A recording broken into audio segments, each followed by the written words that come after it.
Buen día. Levántense, che.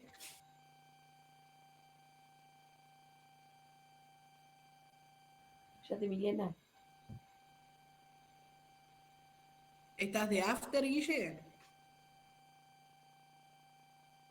¿El loco vos?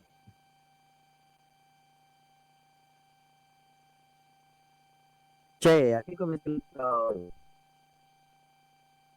¿Eh? ¿A qué comisión le tocaba hoy? A la 1. A la tuya, Brandon.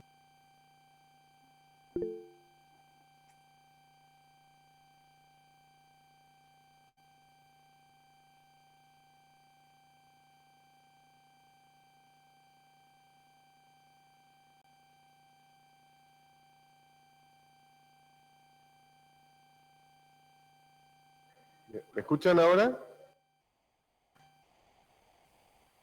Sí, profe. Buen Sí, día. profe. Sí, ¿se escucha? Bueno, Buen día, profe. Sí, se escucha. sí, ya en las pilas. Sí. Bien. Sí, le mandamos el F11. Está. Buen día, profe. Sí, está muy alto.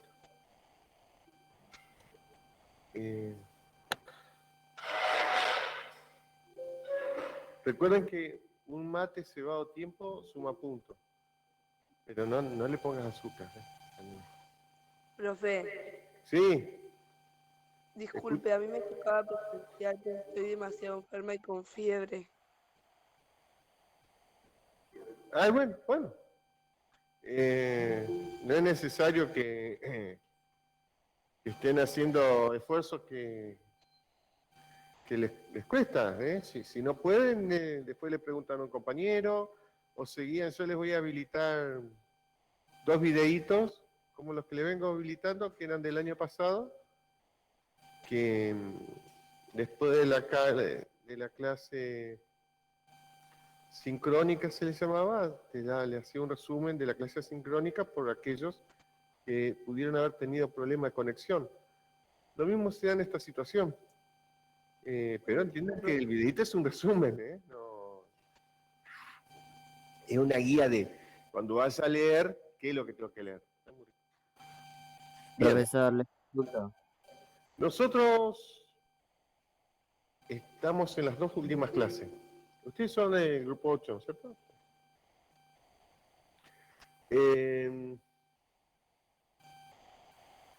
Por lo cual, les voy a comentar ahora, para no olvidarme, y también lo voy a hacer la clase que viene. Ya entramos en la última etapa, conducente al examen parcial. El parcial va a ser el viernes 3, vamos a empezar con un grupo, lo vamos a dividir en 2. Muy probablemente cortamos a mitad de lista, después les voy a anunciar las letras. Un grupo pueden estar igual. Un grupo va a venir de 14 a 15 y el otro de 15 a 16.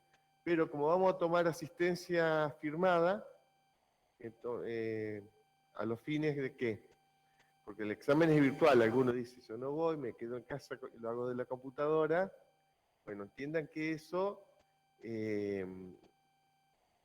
los posiciona en una situación muy crítica de una sanción académica, como copiarse.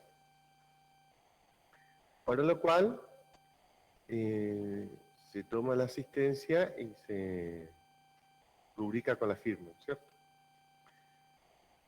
El examen es para hacerlo en media hora, pero le vamos a dar unos 50 minutos, una hora. 30. No son muchas.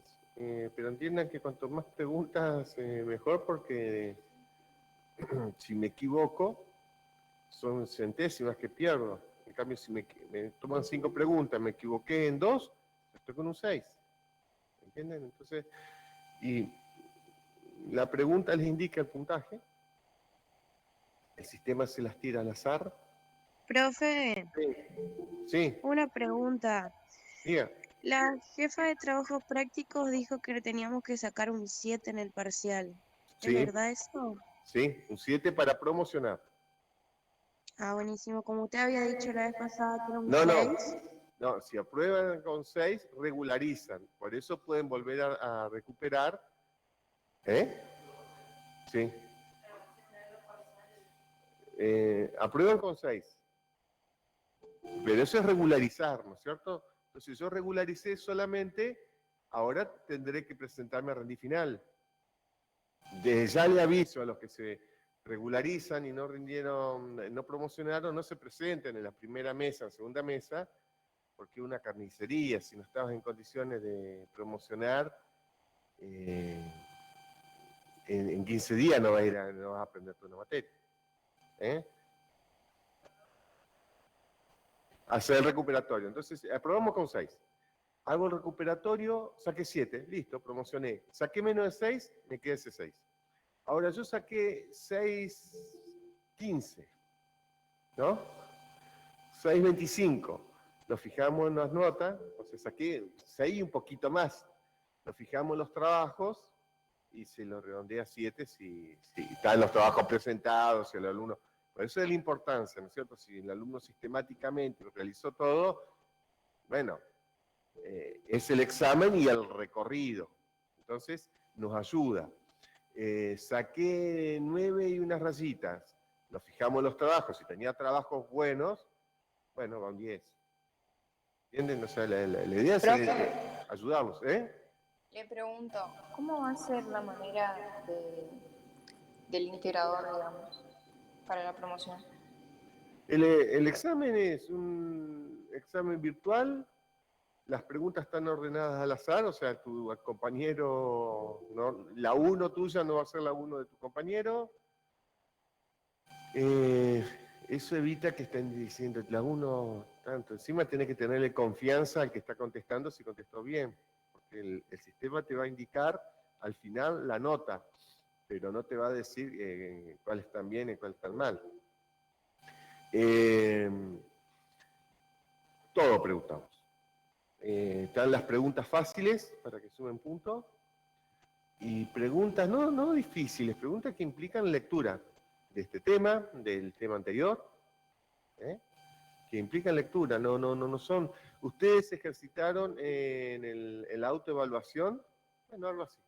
Ese examen, esa autoevaluación está hecha porque es un trabajo de ciudadanía de leerlo solo, de más o menos madurar los conceptos, y igual que los modelos de Estado,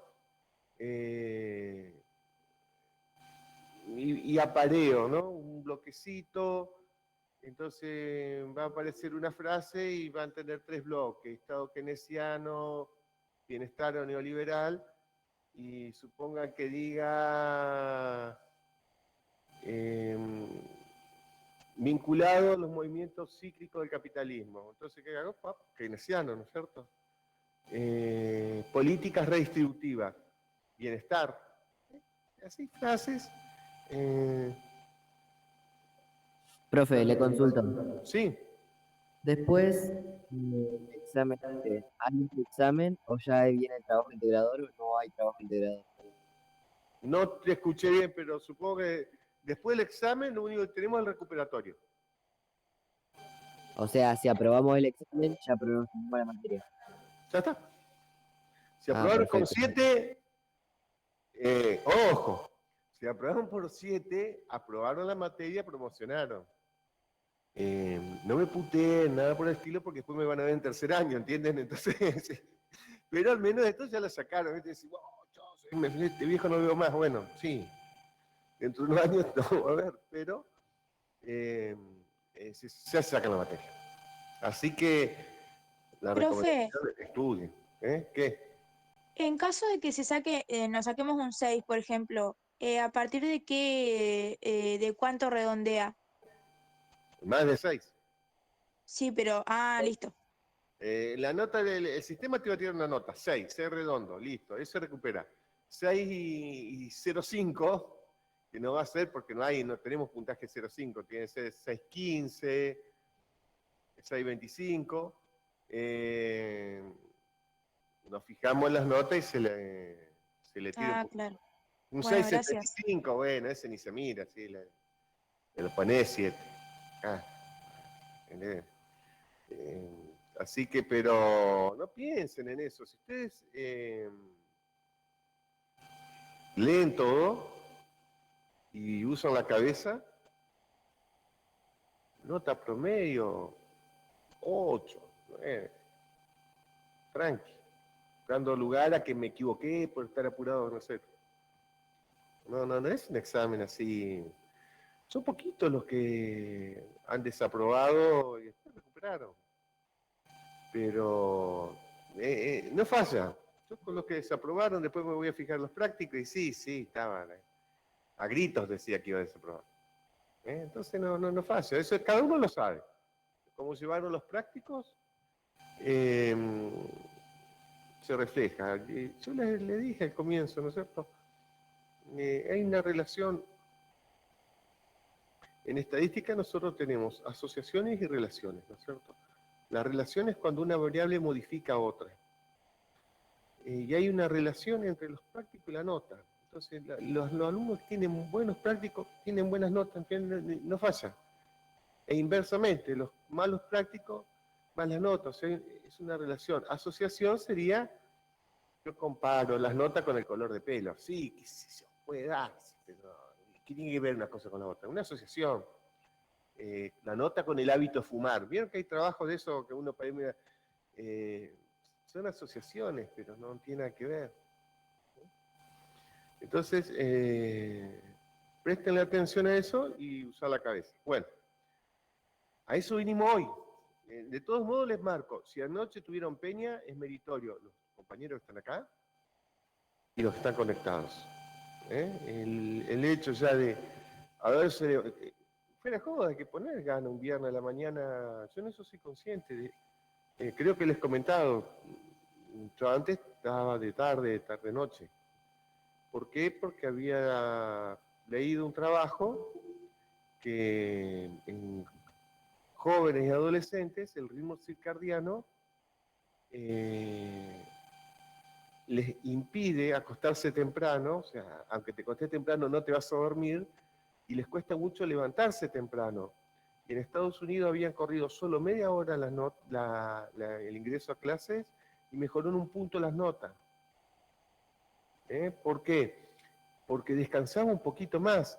Entonces, venir a cursar ciencias sociales a las 8 de la mañana, temas que por ahí no están tan...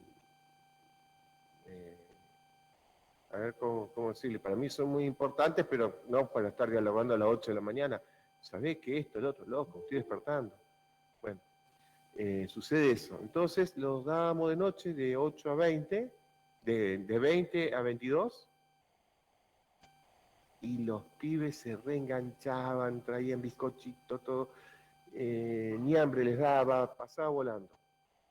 Pero bueno, ahora no se puede, se cierra la facultad a las 18, y de todos modos, como había que pagar horas extra y todo eso, el personal de BDLIA es muy costoso, pero era impresionante.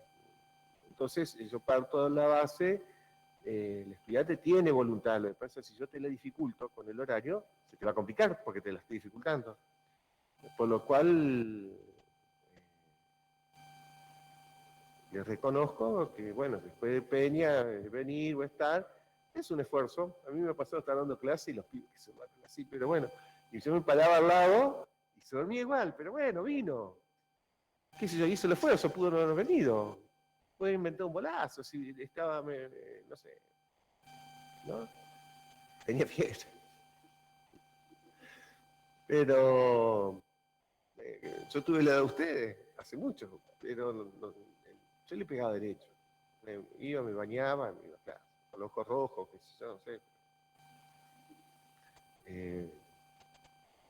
Entiendan que uno valora esas cosas. Bien. Nosotros hoy nos vamos a circunscribir dentro del modelo médico hegemónico ¿Qué es el modelo dominante? Nosotros vamos a ver los modelos de salud en la actualidad. Vamos a ver dos.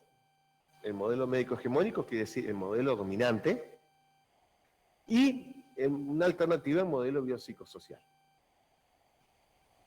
Pero para esto vamos a partir primero de un concepto que cuando vimos los modelos de salud en la modernidad, ¿se acuerdan? Estado, el modelo medicina-estado, medicina de la fuerza laboral, medicina urbana, el hospital en la modernidad. Le hablé del concepto de dispositivo y de poder. Nosotros vamos a centrarnos ahora en el poder pastoral. Vamos a... sí. Ahí es ampliar. El poder pastoral. Se lo marco para que lo tenga registrado. Michel Foucault, Profe, sí, ¿usted está presentando? sí, ¿no está compartida? No, no estamos viendo nada. Ah, bueno, vamos a ver acá cómo es.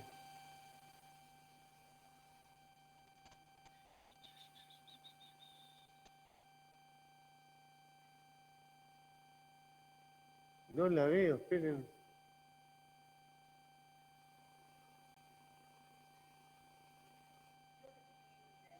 ¿A dónde? ¿Compartir?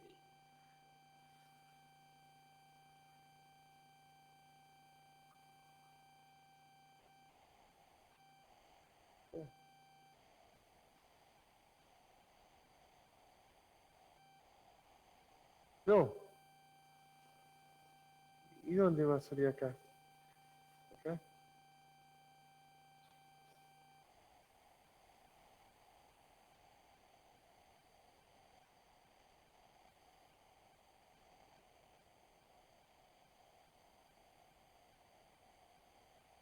Esperen un segundito.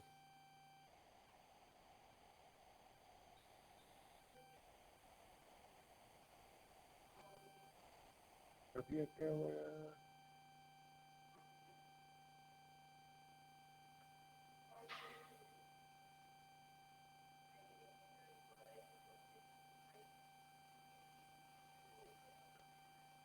y a ver, fundamental, o sea, acá está. ¿Ahí? Perfecto. Ahí sí, profe. Bien.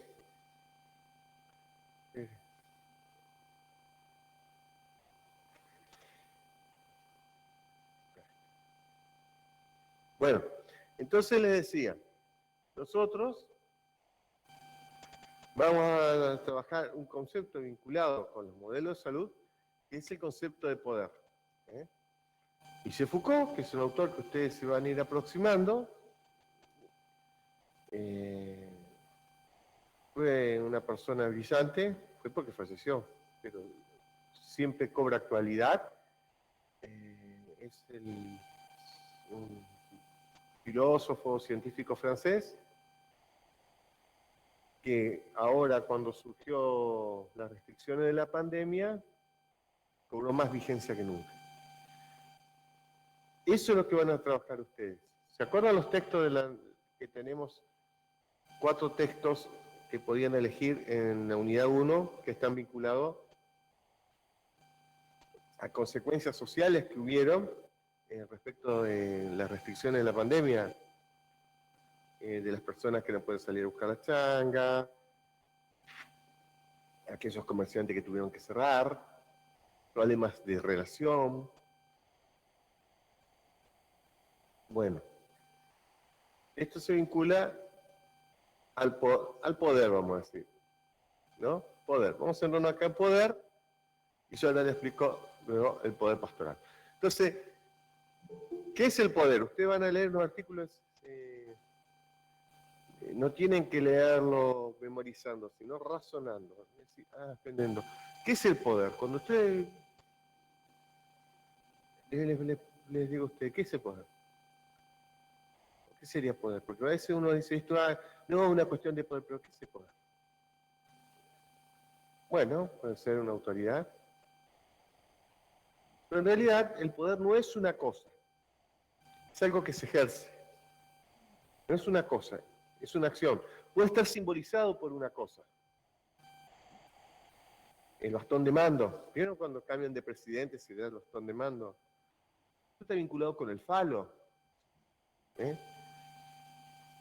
El falo está simbolizado con el poder. No confundir falo con el pene, porque a veces es una cuestión de decir es una mujer fálica, no quiere decir una mujer con pene, es una mujer fálica, tiene poder.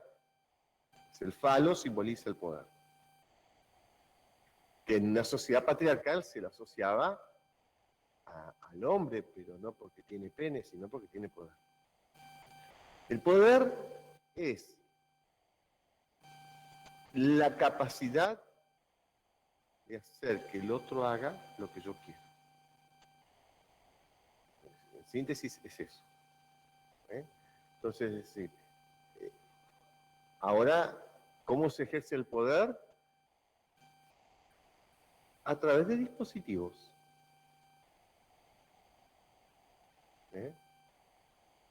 A través de dispositivos. En este caso, la facultad, vamos a decir, el poder no necesariamente tiene que ser una persona, puede ser una institución. Ejerce su poder sobre los estudiantes con la asistencia. ¿Por qué venís a las 8 de la mañana un viernes después de una peña? Y si no, me ponen falta. ¿No? Y si me falto, me desaprueban. Entonces, fíjense, ese es el dispositivo. Se ejerce un dispositivo. Te hacen hacer una cosa.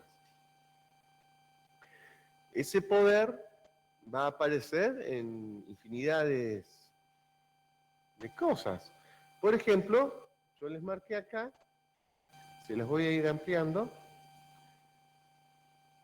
las revistas científicas. Nature. Ahora le voy a explicar por qué. Son las más importantes. Cell. Tenemos Nature, Cell, Science.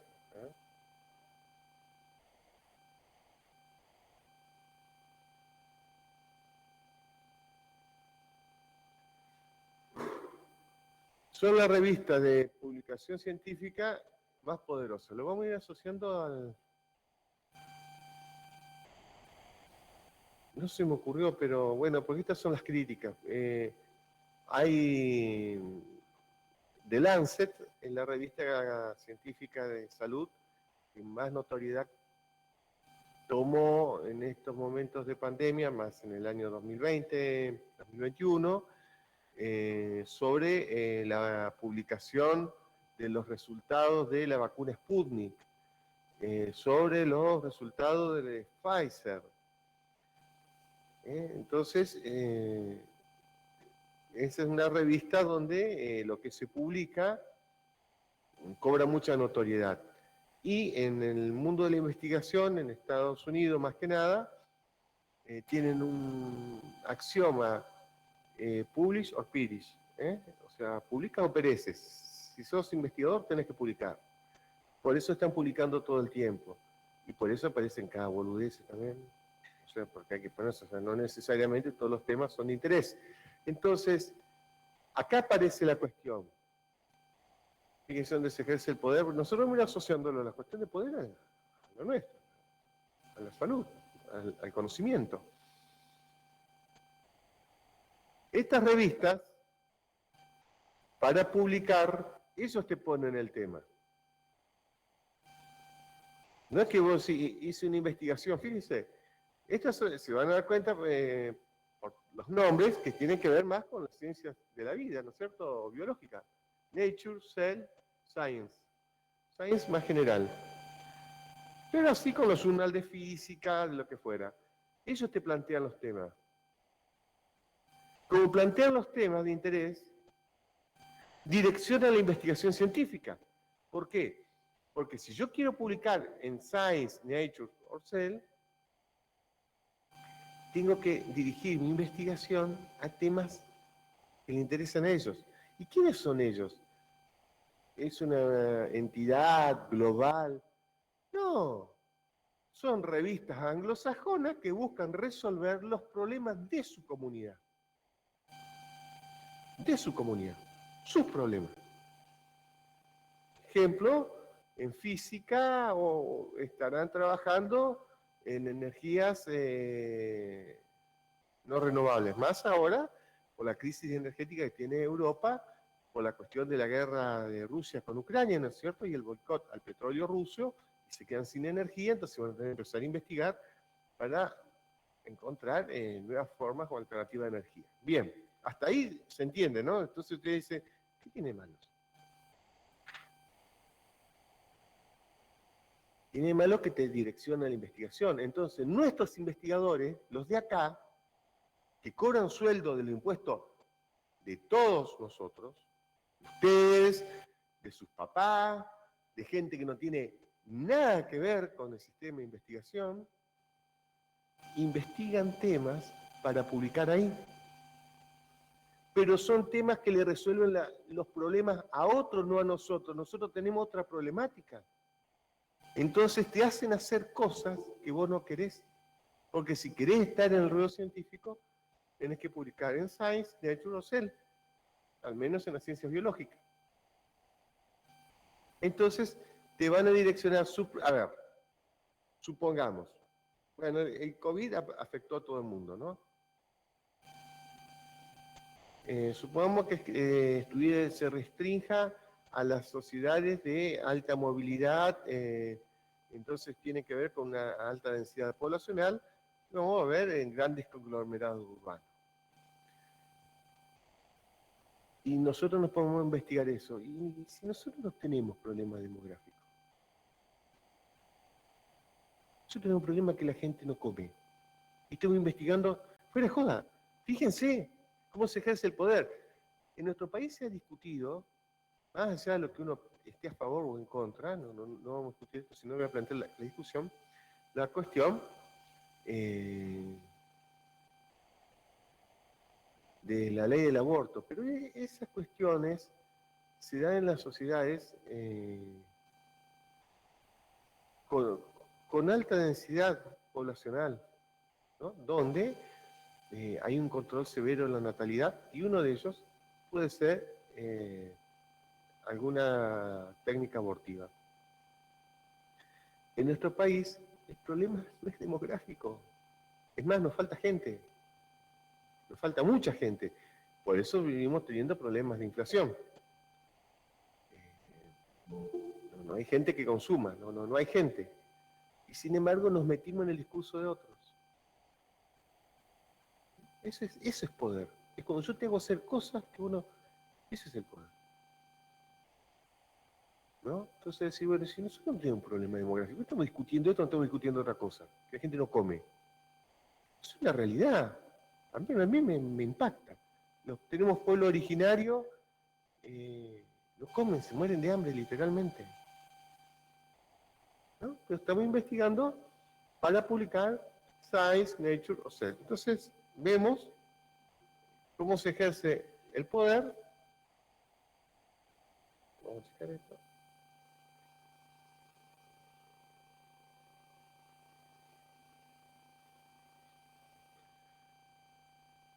De diversos dispositivos. En este caso, la publicación científica, cómo se estructura una carrera, el poder conocimiento, por ejemplo, en las ciencias de la salud. Ahora vamos a ver en qué sentido. Yo le había dicho, el poder tiene varios dispositivos, entonces uno puede ser a través, fíjense,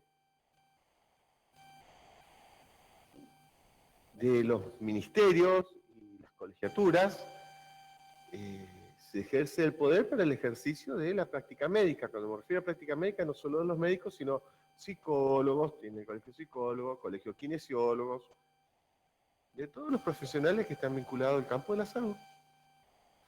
tuvieron que tener un título universitario. El colegio te habilita, pero para ingresar al colegio tenés que tener el título universitario. ¿Quién regula los títulos universitarios? El Ministerio de Educación. Entonces, cuando se genera o se crea una carrera, como se creó esta, que está controlada por la CONIAU, que es la Comisión Nacional de Educación Universitaria, controla los programas. Entonces, en los programas no se puede poner cualquier cosa.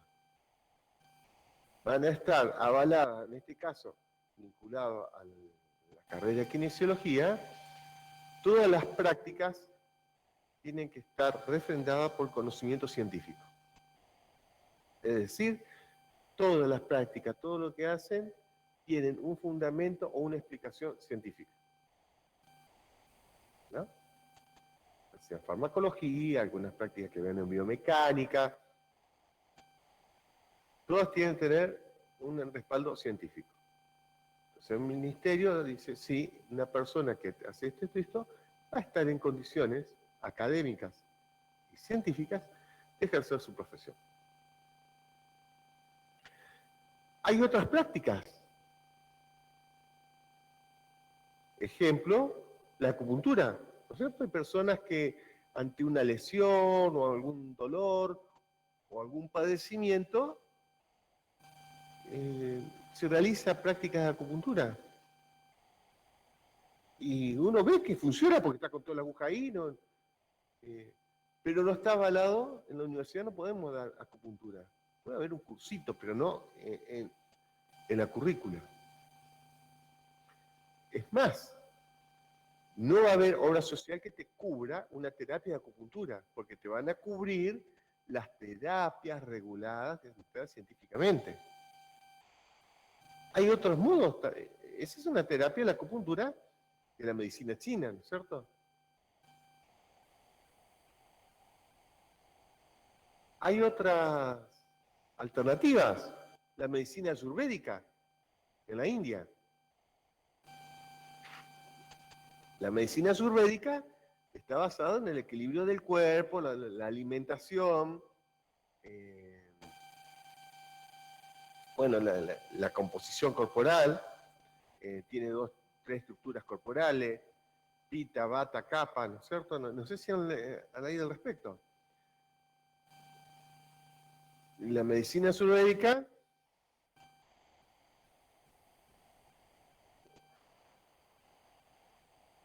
bueno, esto está, dice, Tratado de Medicina Ayurveda, ¿no? ¿Sí?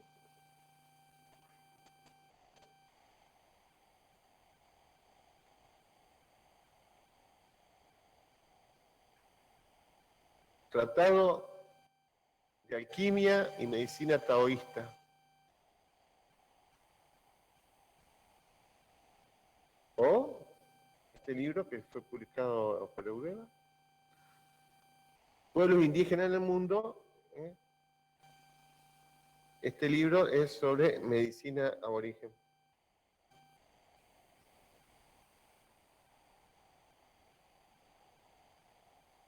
Son saberes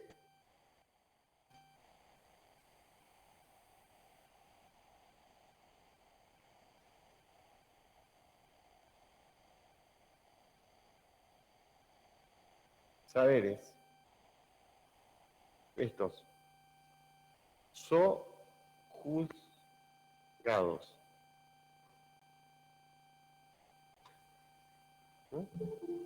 Saberes sojuzgados, es decir, son saberes que del poder se lo oprime. El que esté instituido,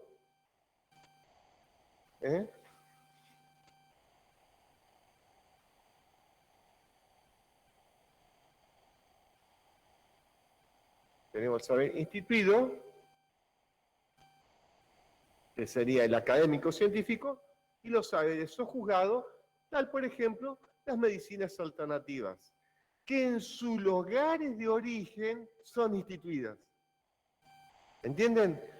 En la India, la medicina ayurvédica no es un loco que anda con piedritas y suyito, medio hipón en una plaza y fuma algo. Es una carrera que dura 6 años y es colegiada, o sea, y tiene un seguimiento. Es una carrera. Y en la India, que es la próxima potencia del mundo, vean que una es China y la que viene es India, para el 2030, 2035, India va a tener 1.350 millones de habitantes. ¿Eh? La población que tiene China en la actualidad. Entonces, en la India, la medicina ayurvédica es instituida. ¿Por qué? Porque está avalada, yo puedo estudiar una facultad de medicina ayurvédica. O también puedo estudiar medicina occidental. Medicina occidental. Y es interesante los términos, porque nosotros vamos a tener conceptos como medicina tradicional o alternativa. ¿Y cuál sería la tradicional acá, en Argentina? Le decimos medicina tradicional a la medicina occidental. Y alternativa le llamamos a la medicina de los pueblos originarios, cuando sería la tradicional. Lo que es tradicional le llamamos alternativo. Entonces eso es una cuestión de poder, aparece. ¿Por qué no se practica medicina aborigen? Porque no está en una situación de poder. No tienen situación de poder.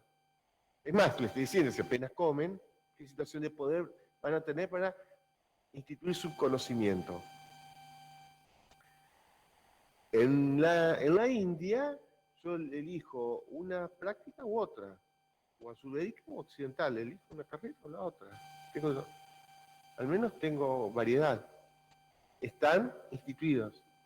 Su medicina tradicional está instituida. En China, la medicina tradicional de ellos está basada en la medicina taoísta. Y se estudia en carrera. También tienen práctica medicina occidental. Entonces está instituido. Entonces ahí no harán probablemente medicina de pueblos originarios de América. Serían sojuzgados. O sea, si uno va, pueden tener algún grupo, 1.350 millones de tipos, por ahí algunos prenden y realizan esas prácticas, pero se va a hacer un saber sojuzgado. O sea, depende de los contextos. Va a haber una institución de poder que ejerce su poder a través de dispositivos que son instituciones, y lo vamos a ver vinculado en cuanto a la práctica. Por lo cual lo podemos reflejar en este dibujito.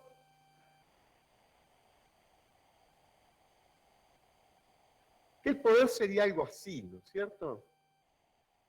A través de los medios. Esta fue una discusión, bueno, cuando se da, están todos leyendo el diario. En la época de Cristina se peleaba con el diario Clarín y todo eso. Bueno, es una cuestión de poder. O sea, el diario te va creando y te marca la agenda. Marca la agenda. Hace que algunas cosas cobren realidad. No es que decir, no, pero la gente piensa que quiere. Claro, pues yo tengo que pensar en el tema. ¿Entienden? Yo en el diario, en vez de ponerte a hablar del hambre que tienen algunos pueblos, te hablo de la corrupción política. Entonces está toda corrupción, todo sin político corrupto. Después podemos discutir, pero ya, y no está hablando de que hay gente que tiene, porque eso me implicaría pensar, ¿por qué los pueblos originarios tienen hambre si eran los dueños de la tierra? No, de eso no se habla, no se discute. ¿Ves? Lo que hace de un espacio de poder que algunas entidades cobren realidad.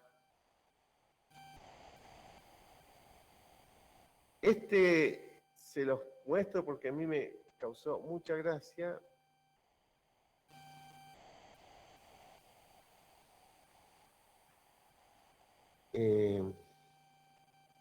Este tiene la manzanita de Apple, ¿ves?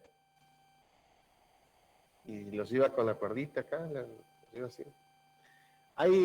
Si quieren se los pongo el video. Hay un gurú de la informática, no sé si les interesa, pero son 196, supongo que algunos. Las cuestiones de computación, a mí me gusta mucho, y me gusta la cuestión de la programación y andar, vamos a decir en términos vulgar, desculando sistemas operativos, y me gusta mucho el sistema operativo Linux. Richard Stallman es uno de los gurúes, no de Linux, sino de los sistemas abiertos, es decir, que cualquiera pueda trabajar y revisar un código fuente. Bueno, entonces él en una exposición va presentando sobre cómo te controlan desde las compañías, Linux no te hacen eso, tu computadora. Ustedes lo verán, no sé, casi la mayoría son usuarios de Windows, tendrán Windows 10, que le aparece Windows 11, no sé si le ha aparecido, tu máquina puede instalar Windows 11, tu máquina no puede instalar Windows 11, fíjense si le apareció, puede ser una o la otra. Pero lo que te está diciendo es, nosotros sabemos qué tiene tu máquina. Nosotros sabemos qué estás ejecutando ahora. Nosotros sabemos todo lo que estás haciendo en tu máquina. ¿De qué privacidad estás hablando? ¿No?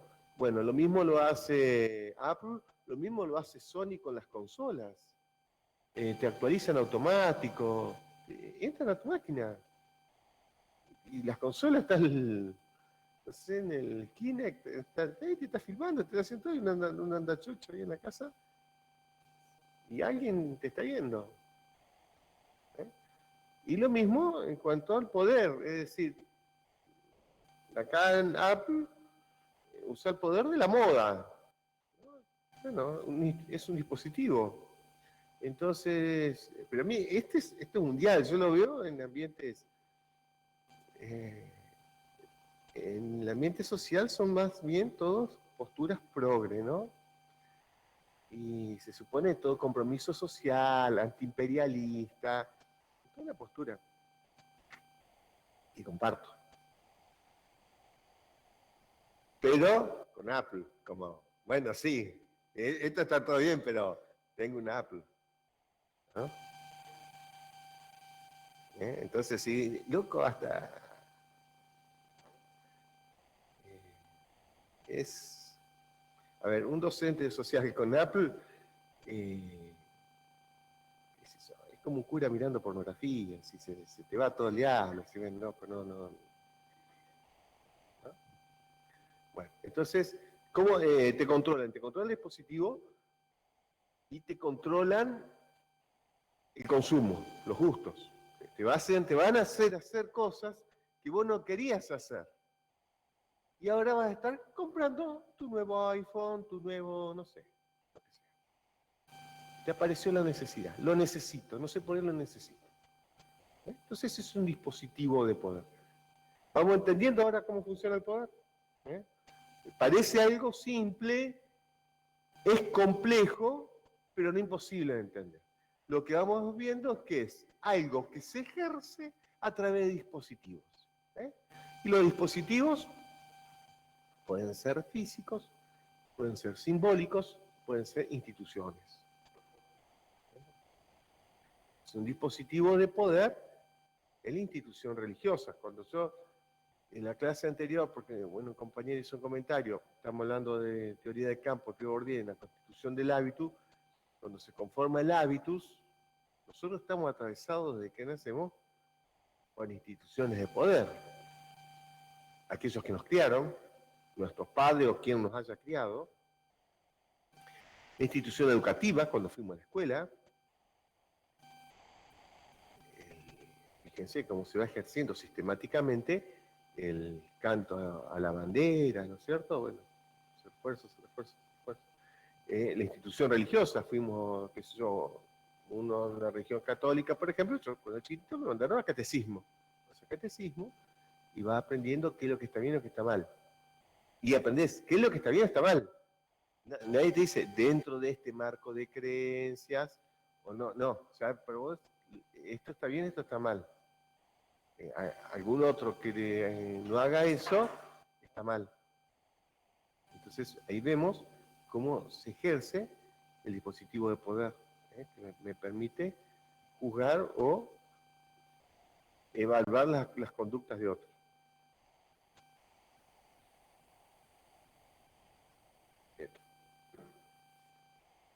Pero hay alternativas.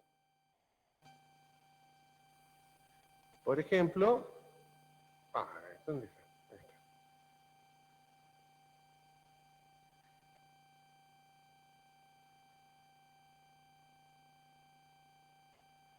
Hay un filósofo que se llama Boaventura Sousa Santos, portugués, tiene este libro, Descolonizar el saber, reventar el poder, más clarito que tiene que ver con esto. Entonces plantea en la situación de crisis que vamos viviendo, la crisis ecológica o ambiental, el diálogo de saberes. El diálogo de saberes. Entonces escuchar los pueblos originarios respecto de la salud, respecto de diversas prácticas, qué saberes tienen, con qué saberes disponen, y vamos a tener en nuestro ecosistema un pool, es decir, un conjunto, diversos de saberes. Cuanto más diversidad, mayores posibilidades de sobrevida. Si yo tengo menor diversidad, tengo menos variabilidad de respuestas. Ustedes lo van viendo en biología, ¿no es cierto? El concepto de por qué evolucionó el hombre por la variabilidad biológica. Cuando mayor variabilidad, más riqueza genética tenemos más posibilidad de adaptarnos. ¿Se acuerdan cuando las condiciones cuando explica Berlinger la enfermedad como posibilidad? Aparece la enfermedad como posibilidad en cuanto a respuestas genéticas, como posibilidad evolutiva, es decir, a veces aparece una enfermedad como un elemento de selección natural y va a potenciar aquellas frecuencias génicas que resistan a ese virus y tenemos una instancia evolutiva. Bien, eso lo entendemos biológicamente, ahora lo vamos a entender socialmente, ocurre lo mismo. Si yo tengo mayor acúmulo de propuestas ante una crisis ambiental o social, tengo diversas posibilidades o soluciones. Ahora, si yo tengo un solo saber, y se nos recomplica, que es lo que nos ocurre ahora, porque nosotros tenemos un saber dominante que no nos permite ampliar la mirada, y tenemos un tipo de economía dominante, la capitalista, que quiere seguir funcionando de igual modo ante una crisis ambiental, y está en crisis, y no aparecen respuestas porque hay un solo concepto. En cambio, las poblaciones aborígenes tenían diversos conceptos. Les cuento uno. Me comentaba mi compañera de cátedra en APS, que ella estaba evaluando un proyecto de extensión en Rosario, y estaban con una población de tobas, ¿no? Descendientes del pueblo originario. Y la universidad estaba haciendo un proyecto de extensión a los lados de las vías, en esos terrenos, hacer huertas comunitarias, ¿no? Entonces, la universidad le hacía el alambre tejido, qué sé yo, y ellos trabajaban con la huerta comunitaria. Entonces, van dialogando con las personas que iban a desarrollar el proyecto y todas.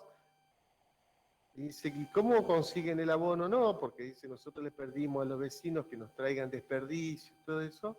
Nosotros le damos algunas plantas, ¿no? Una tabacelga o de lo que estén sembrando, y ellos con eso hacen compost. Y le preguntan, ven que tienen interacción social. Y con el excedente, ¿qué hacen? No, se los regalamos a las personas. ¿Y por qué no lo venden? Dice, o sea, ¿no es cierto? Un excedente, ¿no? La economía de acumulación capitalista. Tenés un excedente, pues no lo vendés. Y dice, porque para nosotros la comida es un alimento, no es un negocio. ¿Cómo vas a vender la comida? Le intercambio y le dan a otro. Y te cuesta entender, sí, pero ¿por qué no lo vende? Porque no se puede vender. ¿Cómo? Es como vender agua bendita. ¿Cómo vender? ¿No? Entonces, en esas comunidades, la valoración que le dan al comer. La comida, yo te ayudo, te doy, no te voy a vender la comida. Hacemos una interacción, dame algo, no sé qué decir, después los residuos a mí me van a servir.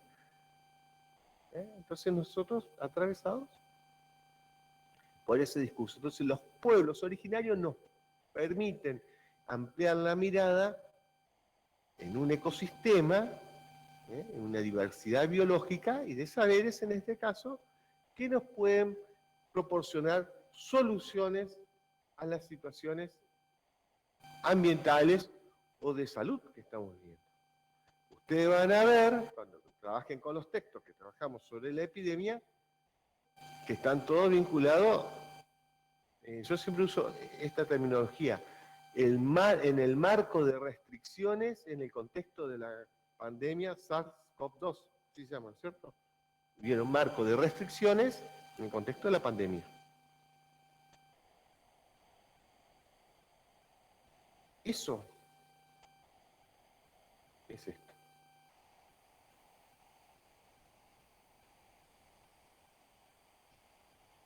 Poder pastoral. Ahora lo vamos a ver. ¿Se va entendiendo? Es un tema intenso, pero a mí me apasiona. Encima está bueno, o sea, ¿cómo decirles? Está bueno saber de esto. Estamos re bien. Miré porque yo digo, llevas como una hora hablando. Sí. Bien, el poder pastoral. Lo vamos a marcar acá que se oiga. Poder pastoral. No recordamos más.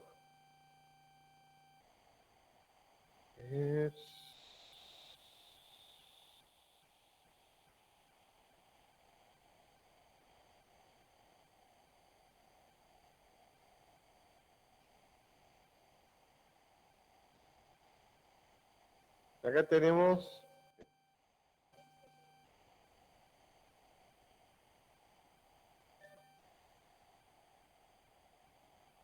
ecología de saberes en las universidades. Lo mismo. Entonces, ustedes verán que hay una alternativa que podemos decir, bueno, ¿cuál sería ante un saber dominante unidireccional? La ecología de saberes. Entonces, lo que nos proponen diversos conocimientos nos enriquece, nos da mayor posibilidades de respuestas. Entonces, yo les decía, si yo voy en una institución religiosa, de la que fuere, yo les di el ejemplo de la que me tocó a mí, pero la que fuere, no es que esta es buena y la otra es mala, o esta es mala y la otra es buena, no, la que fuere, todas demarcan, todas nosotros necesitamos como seres humanos tener un encuadre. Un encuadre. Yo me muevo dentro de ese encuadre. Ese encuadre es el que me dice qué es lo que está bien, qué es lo que está mal. Entonces, en eso qué es lo que está bien, qué es lo que está mal, es donde se ejerce el poder. Hay algo que te dice, movete en estos parámetros, estas coordenadas. Dentro de estas coordenadas. Cuando yo no tengo o no accedo a esas coordenadas, me siento desorientado. Fíjense, nosotros empezamos la cátedra y yo en ningún momento le digo ni cuándo vamos a tener el parcial, ni cómo va a ser, nada, es desesperante. Si loco, yo estoy cursando algo y sinceramente no sé para dónde voy, ni cuándo va a terminar, nada. Vamos, que vamos. Necesitan las coordenadas. Después las pueden discutir si estaban bien, estaban mal, si era cómodo o no. Pero necesitan tener esas coordenadas. E igual, cuando nos están preguntando cómo va a ser el parcial, cuántas preguntas, como si fuera escrito, subrayo, no subrayo, uso colores, no uso... Se necesitan esas coordenadas. Nosotros en la vida necesitamos saber. Como yo voy a una comunidad que no conozco, necesito saber un poquitito qué está bien, qué está mal en el uso del lenguaje, si es insultante, si... No sé. ¿Vieron? Fíjense, si uno le enseña a alguien que viene afuera que para parar un taxi hay que hacer el signo de fuck you. Probablemente que al segundo o tercer taxi se bajen y caguen trompadas, ¿no es cierto? Bueno, entonces si uno tiene que aprender las coordenadas, si no hagas eso, acá eso no se puede, ¿no? Es tomado como un insulto. Entonces,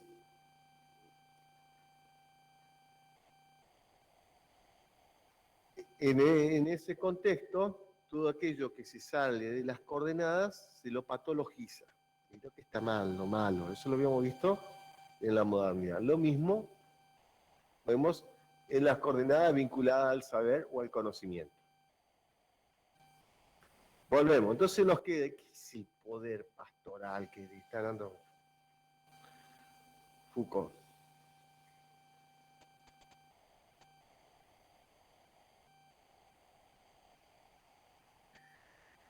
¿Se acuerdan que yo le había hablado de un sistema, un dispositivo, era el panóptico? Entonces, un dispositivo es el panóptico donde te sentías observado todo el tiempo. Esto viene de las cárceles, fíjense.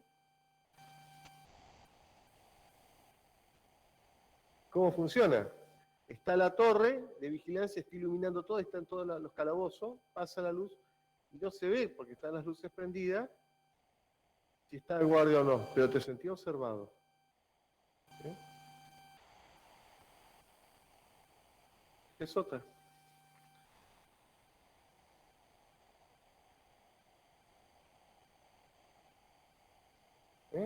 La torre de vigilancia está en los calabozos y pasa la luz. Ese es el panóptico.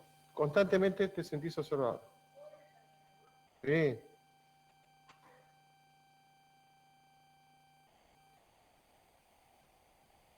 ¿Quieren descansar 5 minutos? Los que están escuchando, ¿quieren descansar 5 minutos? ¿No? Bueno, seguimos.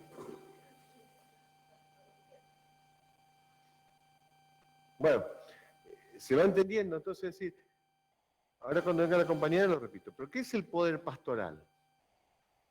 Ahora, nosotros vimos cómo había diversos agentes o instituciones que ejercen el poder. Entonces el poder era una acción y Foucault lo observa a lo que él denomina el poder pastoral. Él dice, el poder pastoral asociado a la salud, ¿no es cierto? Antes de la modernidad, el poder lo tenía la institución religiosa. En la institución religiosa, por ejemplo, yo voy, me confieso, abro todo mi ser ante un confesor, digo, padre, confíes sociales, ¿no? Hice esto, lo otro, decía la mujer del prójimo,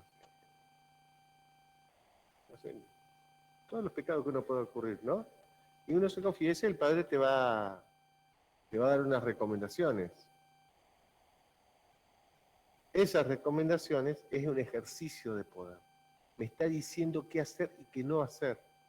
Fíjense, en ese marco de creencias, yo voy a confesarme lo que está mal, lo que se supone que se salió del marco. Un encuadre de lo que está bien y dice cositas que están fuera del encuadre.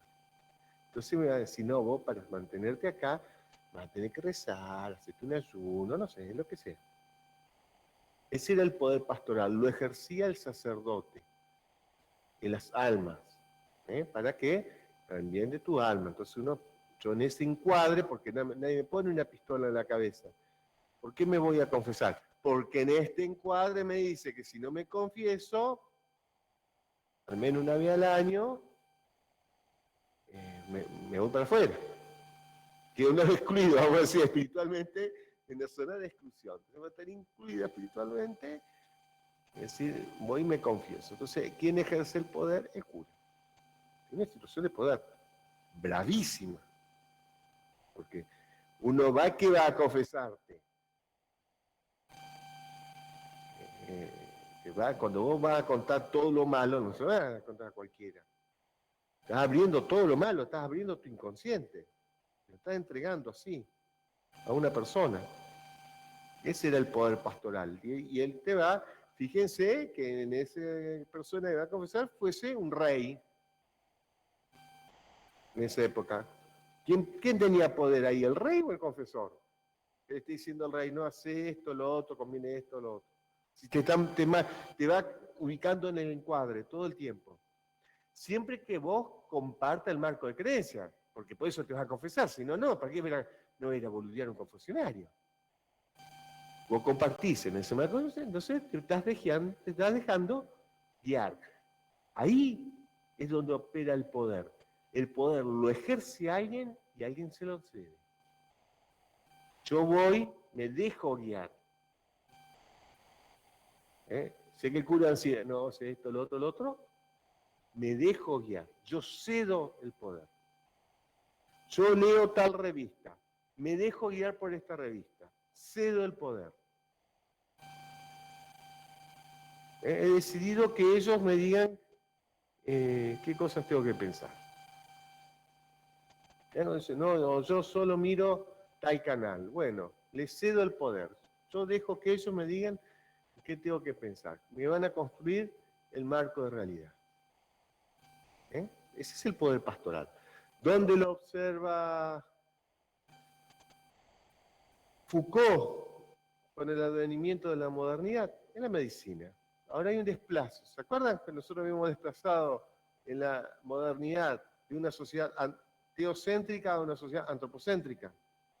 Habíamos pasado de una sociedad donde había una única verdad teológica, ahora tenemos una única verdad científica. Porque una de las cosas que nos trae la modernidad también habla de una única verdad. En la posmodernidad se plantean multiplicidad de verdades. La modernidad habla de una sola verdad científica. Todo lo que no puede ser explicado científicamente no tiene el peso de ser verdadero.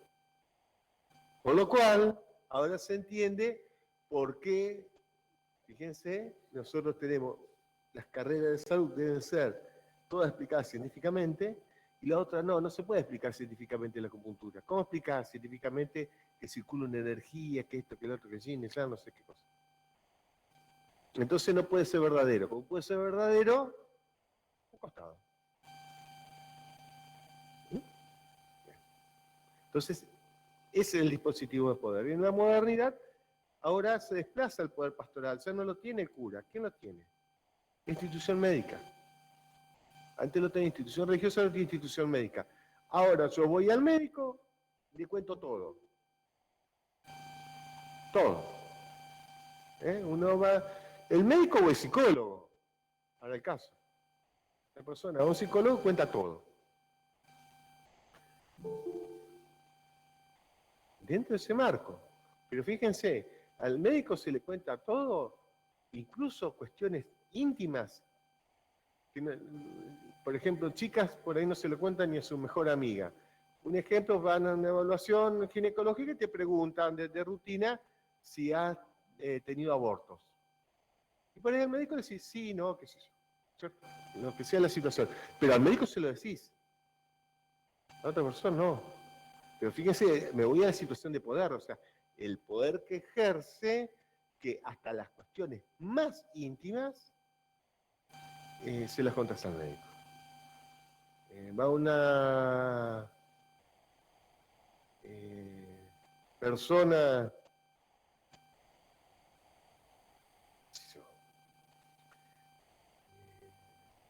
con algún problema que puede estar relacionado con enfermedades venéreas y le contás toda tu intimidad. ¿Con quién tuviste relaciones? ¿Cuántas veces? ¿Cómo? Ejemplo, el HPV. No, para pensar en el HIV, el HPV. El HPV es casi pandemia. Hay por todos lados. Afecta la vida sexual de jóvenes, adultos, hace destrozos en la mujer porque tiene que estar muy relacionado con el cáncer de cuello de útero. Tema del cual no se habla. ¿Ven cómo se operan los dispositivos de poder? No se habla. Ustedes recordarán que a los 11 años se vacunaron. Se vacunaron a los 11 años. Antes eran las chicas, ahora se vacunan las chicas y los varones, ¿no es cierto? A los 11 años, la vacuna. Tema para discutir también, cuestión de poder, el modelo médico hegemónico, porque esa vacuna cubre 4 cepas de 100. Y en nuestro país no hay recorrido sobre los efectos secundarios. En otros países que hay recorrido sobre los efectos secundarios, ejemplo, la vacuna HPV, en España muchas chicas han quedado hemiplégicas, muchas chicas han quedado ciegas. Y en nuestro país no. ¿Por qué? Porque no se recupera información, o sea, no quiere decir que no hayan quedado. Son efectos secundarios de una vacuna, por eso del sistema no se habla. O sea, ahí opera el poder pastoral. Entonces, ahora es cuando yo le cedo, cuando yo le voy a decir ahora en mi inconsciente, porque estoy hablando todo mi ser, abro, al psicólogo, voy al analista, él está en una situación de poder. Cuando voy al médico, está en una situación de poder. El médico me va a decir qué está bien o qué está mal para la situación en que estoy. Hasta de cosas tontas que podemos pensar. De mis hábitos alimentarios, no necesariamente tengo que estar, qué sé yo, que como, que no como. Yo cuando voy al cardiólogo, a veces me da vergüenza decir lo que como, ¿no es cierto? Me decir, ¿qué comía? ¿Qué sé yo? Comía chorizo, salamines, qué sé yo, ¿no es cierto? Algo, pero el tipo te mira, pues usted es un animal, ¿cómo va a comer todo grasa? O sea, bueno, ¿entendés? O sea, y entonces te dice, no, vos tenés que comer esto, lo otro. Y ahora ando comiendo eso, papitas y eso, y se ejerce, es un ejercicio de poder. Le hago caso, decidí hacerle caso. Entonces, ese es el poder pastoral que opera a través de dispositivos de conocimientos, o saberes que pueden estar instituidos, y hay alternativas, hay otros saberes que son sojuzgados. Vimos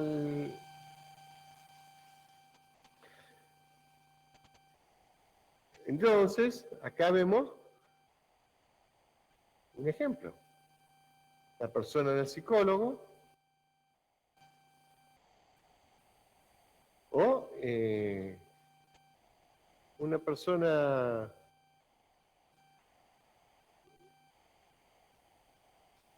en la ginecóloga. Y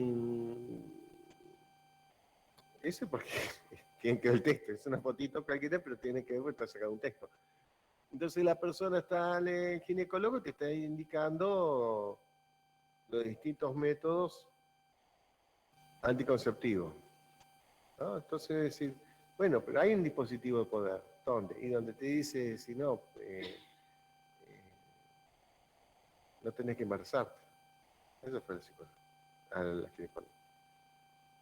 No te dice, si no es más simple, no tenés que infectarte, tenés que darle más vuelta. Les estoy diciendo, tenés el HPV, bueno, si querés tomar pastillas, tomate, si querés infectarte, hacelo. Pero por favor, usa preservativo porque está el virus ahí y produce estragos. Entonces, pero hay una cuestión más, los laboratorios. ¿Y qué hacemos con todas las pastillas? No, bueno, tomá las pastillas. Entonces los laboratorios tienen un poder real, concreto, económico, importantísimo. En nuestro país voltearon el gobierno.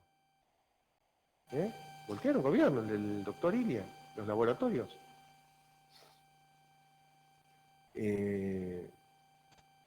Fíjense, entonces es un ejercicio de poder real, concreto. Entonces, todo esto lo vamos a observar en este término que se denomina modelo médico hegemónico. Modelo médico hegemónico lo acuña un antropólogo argentino que vive en México, una persona brillante, reconocido a nivel mundial, Eduardo Menéndez. Entonces él practica una rama de la antropología que se llama antropología médica, y él describe una práctica. Habíamos hablado, ¿no es cierto?, que el poder es una práctica, algo que se hace. Entonces él describe una práctica como la práctica médica. ¿En dónde? En Occidente. ¿Por qué? Porque es donde estamos viviendo. Así. Che, este coso está muy alto, me está re sofocando. ¿Eh?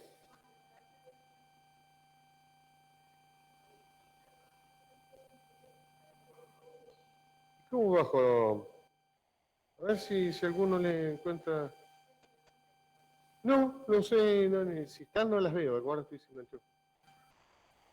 Los tengo puestos. Los tengo acá, pero. Poné 24.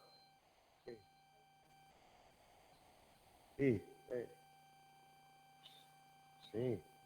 No, si no salimos afuera después. Bien. Ahí tenemos el poder, ¿no es cierto? Tac, tac. Bueno, algo así. Entonces, como es una acción, es una práctica, él analiza en Occidente. Entonces, él analiza en Occidente de países capitalistas. Entonces, observa que es una práctica recurrente que se da en los países de economía capitalista.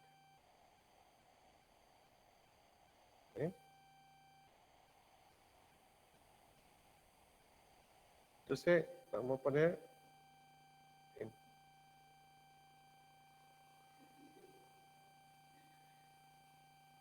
en los países de economía capitalista. Ustedes recuerdan, cuando vieron toda la historia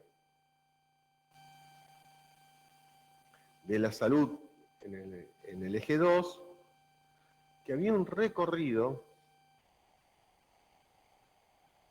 eso los vamos a checar acá un poquito para hacer un dibujito. Había un recorrido ustedes hicieron la línea del tiempo, ¿no es cierto? Y vamos a poner en lo que era en el siglo XIX, a fines del siglo XIX, había habido un invento, un descubrimiento en realidad, de Louis Pasteur, las bacterias, ¿no? Pasteur.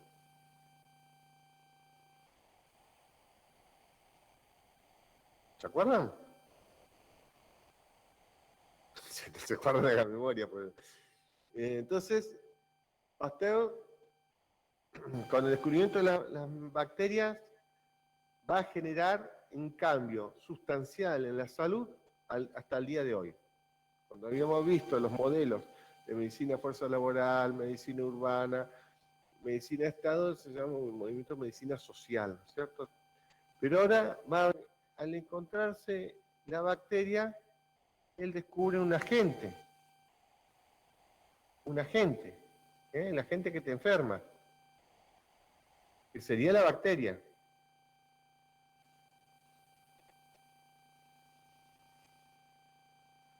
Bueno, ¿saben qué? Vamos a irnos, vamos a crear uno.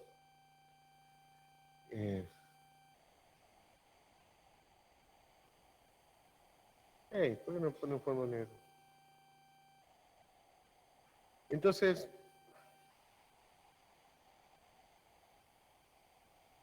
yo tengo una bacteria y tengo un huésped.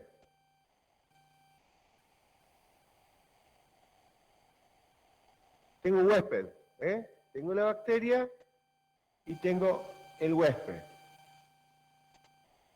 ¿Quién sería el huésped?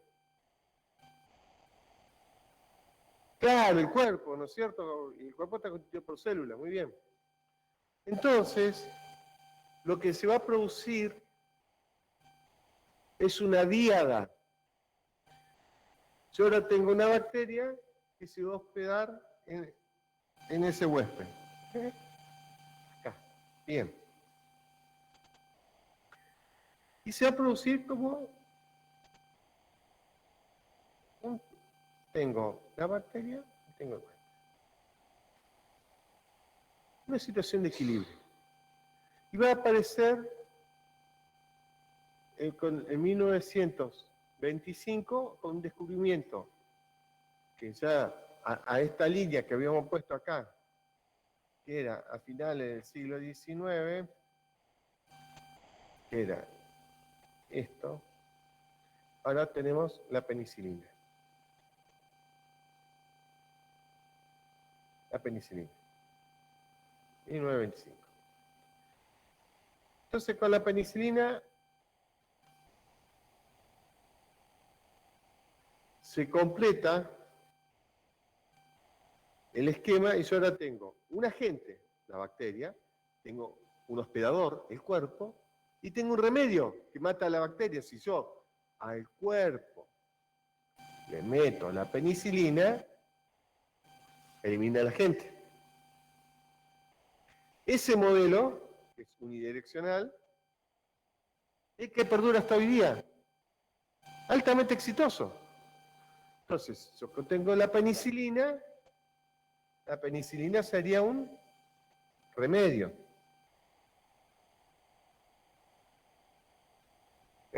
Yo tengo, la bacteria sería una enfermedad.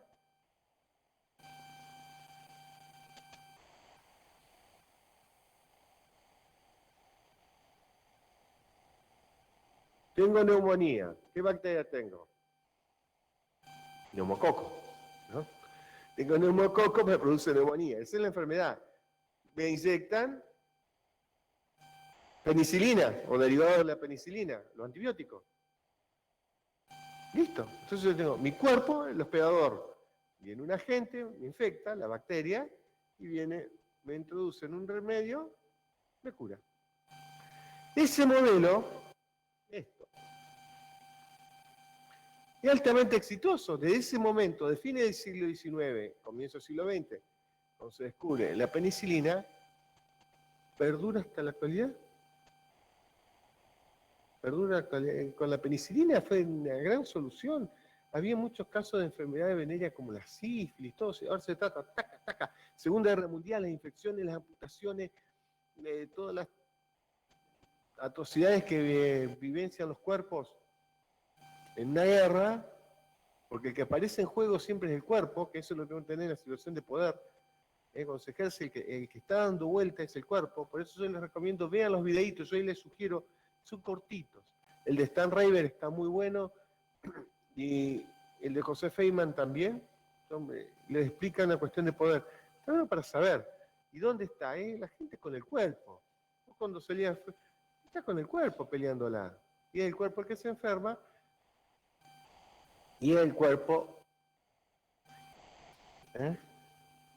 Entonces, en este cuerpo que era el hospedador se enfermó porque introdujo una bacteria, ahora le aplicamos un remedio, elimina la bacteria y se cura. Entonces, ese modelo que se llama,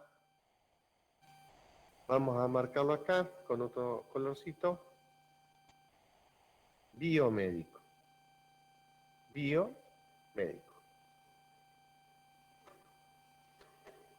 Modelo biomédico.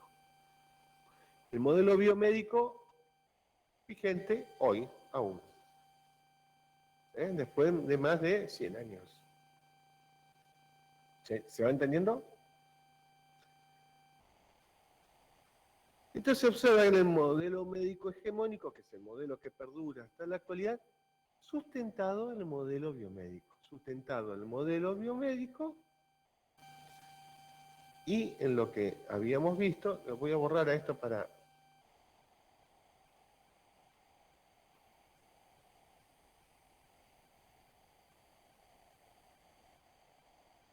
El modelo biomédico, vamos a anotar acá, biomédico,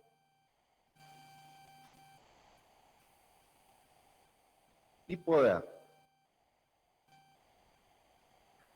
Digamos, presta atención, entre modelo biomédico, poder y capitalismo, tenemos el modelo médico hegemónico. ¿Qué es el modelo médico hegemónico? Lo he dicho, una práctica, ¿cierto? ¿Qué significa? ¿Qué hay en esta práctica? Tiene diversas características. Yo le puse esta foto, porque antes estaba en todos los hospitales, de los años 60 hasta no hace mucho. La enfermera pidiendo silencio, ¿cierto? Están los cuadros, silencio hospital, ¿no? Todavía está, ¿viste? Ese es primero un símbolo de poder, ¿no es cierto? Entonces, el poder de la salud. La enfermera, silencio, salud, silencio hospital. Silencio.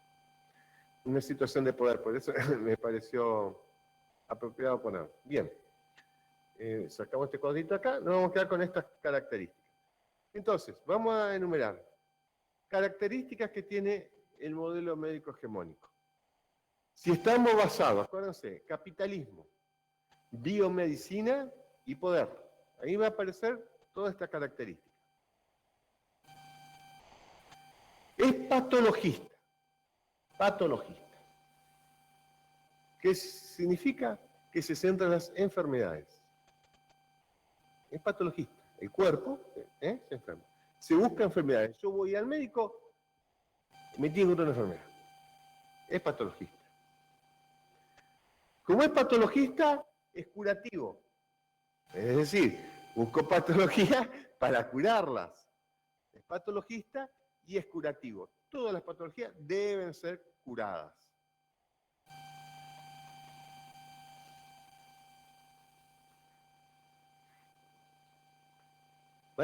¿Vieron que no es lo mismo venir que no venir? O sea que aprendés más estando... Y eso que estamos encorsetados con esto, si no, uno está más pegado al alumno. Tal vez ustedes lo vivencian en el práctico. En el práctico, y va el docente, está con ustedes, es otra cosa, tiene más vida un práctico. Bueno, pero recuerden siempre, la importancia del teórico es que el teórico lo da al titular, entonces es de lo que se va a preguntar. Entonces, presten atención siempre a eso. Es curativo, habíamos dicho, ¿no es cierto? Es medicalizante. ¿Por qué es medicalizante?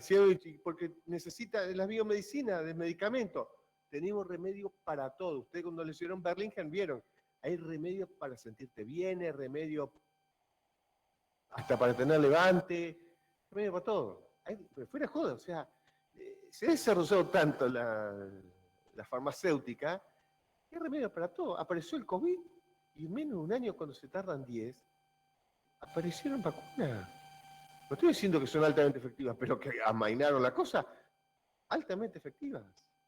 Todas. Cada una, o sea, según... Ahora resulta que la Pfizer parece que es de corta duración. Sí, lo estaba leyendo ayer, salió en el The Lancet. Y yo estoy vacunado con Pfizer. ¡Puta madre! No me quiero poner más vacuna. Pero bueno. Sí. Sí, ahora hay una cuarta. No. 3. Sí, acá están vacunando con la cuarta, pero no, la cuarta no lo puse. ¿Qué sé yo? Yo no sé qué te está metiendo. Bueno. Es medicalizante. Es biologicista, porque todo está basado en la interacción biológica, en la concepción biológica del cuerpo. Por eso hemos dicho, la biomedicina. Es tecnocrático. Acá es fundamental tener en cuenta, es tecnocrático. Tecnocrático quiere decir, es un modelo de salud que descansa en la tecnología. Cualquier cosita, te voy a pedir un laboratorio, hasta esa es la terminología, ¿no? Te voy a pedir un laboratorio, una chorrera así, ¿qué tengo? ¿Viste? Porque te voy a hacer 10.000 cosas, después andás desesperado mirando, y mirá encima cuando te dan los resultados, te lo dan primero a vos, y vos mirás y te da entre los valores normales, que se puede mover la variable, no entendés nada, pero lo miré igual. Eso de como barato, tecnocrático, yo le he hablado, la ecografía. Todos ustedes nacieron con mínimo 3, 4 ecografías. Tengo hijas de edad de ustedes, 3, 4 ecografías. De incidencia en el nacimiento del 0,02%. O sea, no sirve para nada, pero te mandan a hacer ecografía, alguien lo paga. Entonces, tecnocrático, todo el tiempo. Me mandaron a hacer una cámara gamma, me mandaron a hacer un electroencefalograma, me mandaron a hacer una tomografía axial computada. Tecnología, tecnología, tecnología. Entonces el médico descansa en los datos que le da un aparato. Fíjense, descanso en los datos de un aparato que no sé cómo funciona. Porque si alguien sabe cómo funciona, el ingeniero que lo diseñó.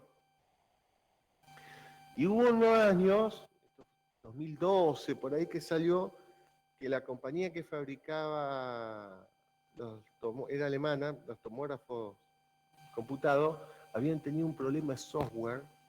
¿Saben la cantidad de gente que fue diagnosticada por cosas que el software detectó y que no estaban? Entonces, bueno, ahora te está diagnosticando un aparato. Es tecnocrático. Es mercantilista, habíamos dicho, en el modo capitalista es mercantilista. Todo se cobra. Todo se cobra. Alguien lo paga. Ah, no, yo tengo la obra social, a mí me lo hacen gratis. Bueno, lo paga la obra social. Después, alguien lo paga. ¿Cómo se reúne, cómo junta la obra social? Es historia de la obra social. ¿Cómo junta guita? La obra social paga. Todo se cobra, alguien lo paga. Y si no tenés, lo pondrán en efectivo. O sea, alguien paga eso. Siempre. Entonces es mercantilista. Es iatrogénico. ¿Qué quiere decir? La iatrogenia son los efectos que tiene la salud, la medicación. Ejemplo, si yo tomo mucho antifebril, me baja la fiebre, pero me revienta el hígado. Por ejemplo, ustedes eran bebitos y tenían alguna fiebre, el médico les daba, decir, bueno, dale 5 de paracetamol y a las 8 horas le podés dar de nuevo, pero no antes. ¿Por qué? Porque si le das mucho antifebril, le reventas el hígado, ¿no? Entonces, esa sería la iatrogenia, la consecuencia del medicamento. Una persona está en una quimioterapia para, bueno, mató las células cancerígenas y le reventó casi todo el resto de las otras. Entonces, la iatrogenia. Esa es la iatrogenia médica. Pero también tenemos la iatrogenia social. La iatrogenia social es la dependencia del médico. Yo cualquier cosita voy al médico. Lo que fuera, el médico. Fíjense, la primera causa de muerte en nuestro país es los accidentes de tránsito, ¿no es cierto? La cuarta causa. La cuarta. Ustedes agarran los diarios, siempre muere alguien en la ruta entrerriana, muere alguien, qué sé yo. Pero no lo puede solucionar un médico. ¿Qué le va a decir? Va a ir anda al médico. El médico trabaja sobre las consecuencias de los accidentes, ¿no es cierto? Pero si podíamos prevenirlo, podía hacer que se muera gente o quede mutilada.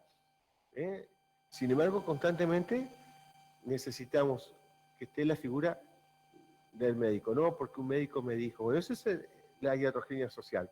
Y también las consecuencias que puede haber biológicas en el ADN, ¿no es cierto? O sea, uno puede estar tomando un medicamento y puede haber alteración en el ADN, más con los antivirales, que es el problema tanto de la vacuna.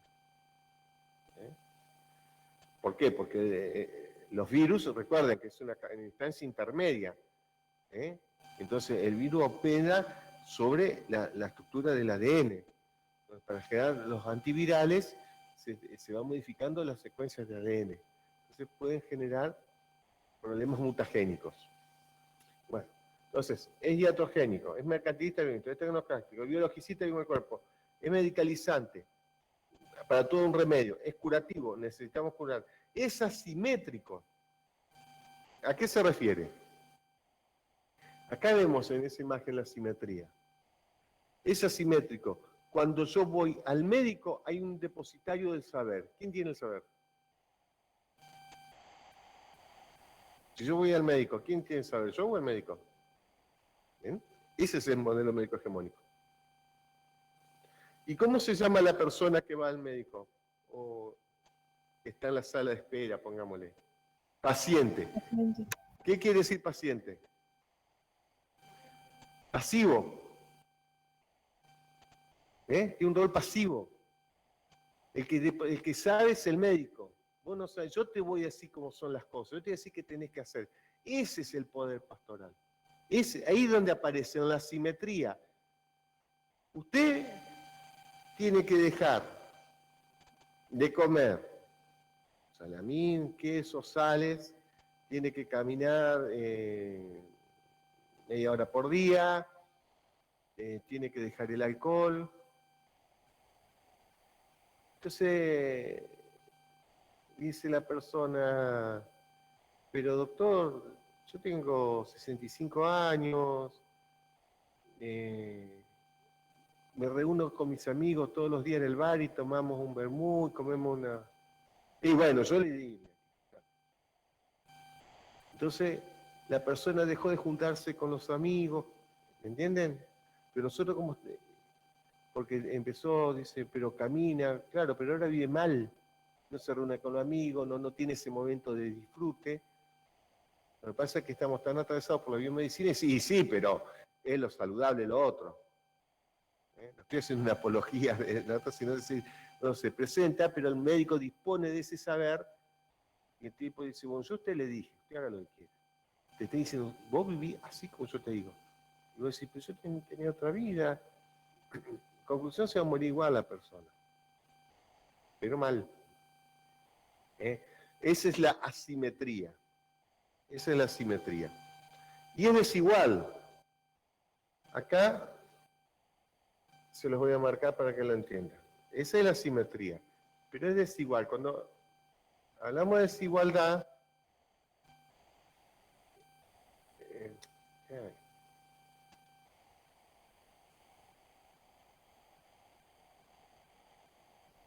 cuando hablamos de desigualdad, nos referimos a los profesionales. No es lo mismo las oportunidades que tienen todos en su formación. Entonces, hay médicos, por ejemplo, médicos profesionales de la salud, vamos a decir médicos como un general, pero el psicólogo, kinesiólogo, todo, que pueden formarse o hacer la residencia, por ejemplo, en el hospital alemán. Profe, disculpe Sí. que lo interrumpa. Nosotros tenemos práctico ahora. ¿Qué hora es? -4 van a ser. Ah, bueno, se lo resumo en 2 patadas, el total lo retomamos la clase que viene. Ok. No va a quedar inconcluso. Pero digo, bueno, quedamos entonces hasta, es desigual, después de la clase que viene lo retomamos. Ya vamos a ver modelo microhegemónico y modelo biopsicosocial.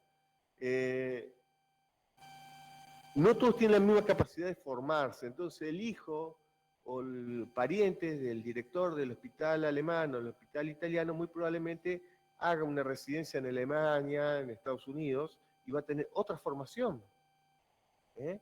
Y hay hospitales que pagan bien la residencia, y van a tener chicos con mejor puntaje. Y hay hospitales como este, que se sabe quién es el que viene. Fíjense, este está de México, esto ocurre en todos lados. No queremos médicos pasantes, no somos rata de laboratorio para que nos experimenten. O sea, a lo que estoy refiriendo, no queremos una tienda cualquiera. Esas son las consecuencias de la desigualdad. Hay médicos que han tenido una oportunidad impresionante de formarse y saben un tocazo, y hay otros que andan a los puchazos. No tuvieron la oportunidad. De haberla tenido, tendrían información. Y yo, como paciente, quedo expuesto, depende, que ahí va a estar asociado de desigualdad con inequidad, que es otra historia, que va a estar vinculado con esto, es decir, bueno, a mí me tocó que me atienda este.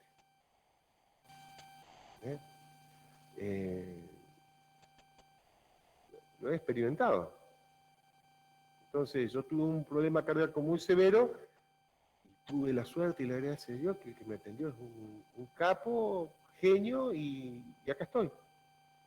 Si me hubiese atendido, es más, me están atendiendo acá y acá me estaba muriendo. No tenía otra oportunidad, tuve la oportunidad, y acá estoy vivo.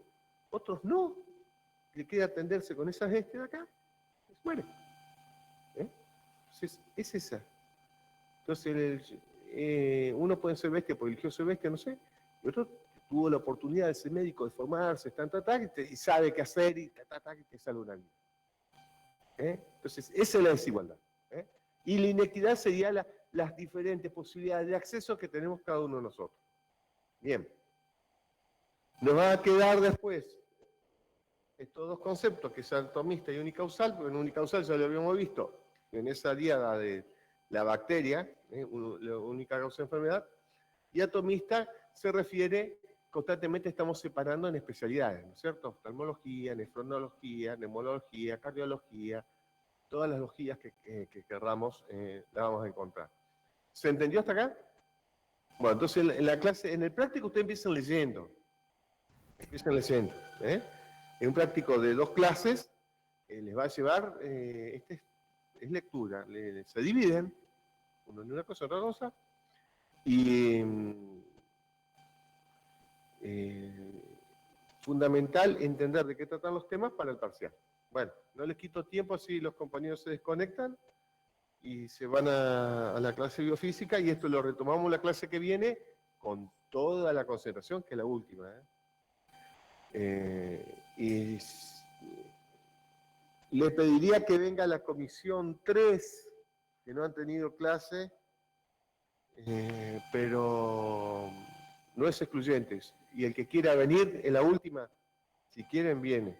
Si hay lugar, venga el que quiera. El viernes que viene. Tengan en cuenta que es la última clase. Y si no, conéctense bien con todas las cosas. Y también les recuerdo, vuelvo, váyanse haciéndose del material para el examen. ¿El material para el examen qué es? Que el celular ande bien, que tengan los datos móviles. Recuerden, si me exigen los datos móviles. Claro, te exijo datos móviles por si falla el internet acá, pero es como exigirles que vengan con una hoja y una virome. No te tengo que dar la hoja y la virome, pero ¿rendí el examen o no? Sí, bueno, tráete tu hoja y tu virome. Podés tener una rema o uno, qué sé yo. Y datos móviles no consume mucho, pues no es que están bajando imágenes, están en tiempo conectado. Asegúrense eso. Después se comparten a veces, bueno, uno de los docentes sabe, el docente de la Comisión 1 y 2, Silvio Sosa, sabe cómo hacer que con un celular de uno comparten, él ha compartido incluso de su celular, en el caso, o sea, si llega a perder la conexión. Eso a mí me preocupa ese tema. Bien, que tengan un muy buen fin de semana y métanle con esto, recuerden, lectura. Le voy a poner a todos, sí, Profe, Ustedes tienen la ganancia, tuvieron. profe, Sí. una pregunta.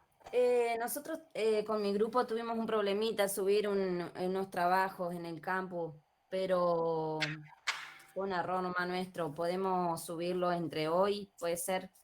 Sí, yo le fui corrigiendo. Con un papel algo, juntos, nos van a reputear de arriba abajo. Sí, o del baño saquen toallita de papel así, junten. La arrimás nomás. ¿De qué práctico tuvieron problemas? Tuvimos el número 3 que nos faltaba entregar del mapa Bueno, pues conceptual. yo les extendí la fecha, si no es hasta hoy, hasta el 20, me parece, así que hay tiempo, pueden intentar subirlo. Yo cualquier bueno, cosita, profe. si no podés, me lo mandan el mensaje en el campo. Hoy es 20, profe. Claro, bueno. Claro, yo dije el mes que viene. No sé ni en qué día vivo. Bueno, les modifico la fecha. Les modifico la fecha. Muy amable, profe, gracias. Y así tienen para subir. Y después, la de yo le puse fecha hasta el 3 y la última fecha hasta el 10, que es el último día que cargamos nota. Entonces, sí, bueno, hasta el día, hasta el último día tenemos tiempo de subir los trabajos. Bien. Nos vemos. Chao. Que tengan buen día. Pero les recuerdo, lean y estudien. Chao, chicos. Chao.